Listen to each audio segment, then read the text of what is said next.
with a small account, your margin of error is unbelievably small.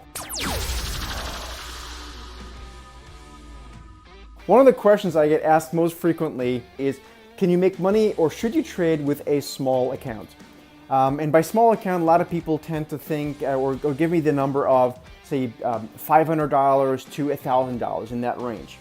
Now, I'm going to be very careful not to discourage anyone with that account size or certainly not talk down on it.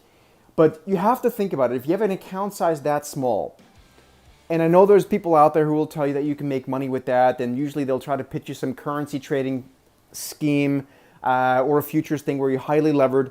And listen, there are always some ways to make money with those kind of things, but with a small account, your margin of error is unbelievably small. So forget highly levered things like currencies or futures and some option strategies. Forget all that for a moment. Even if you just bought a stock, okay, which is not levered. First of all, with just buying stocks, you can't buy that much stock with $500 or $1,000.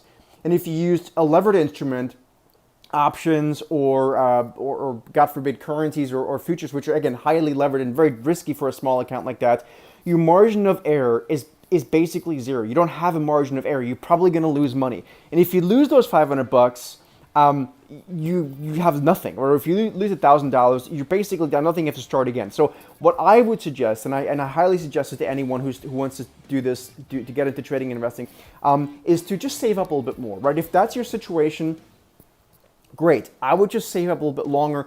Save up to maybe a $5,000 or $10,000 account, and however long that takes, it doesn't really matter because it gives you a much better margin of error.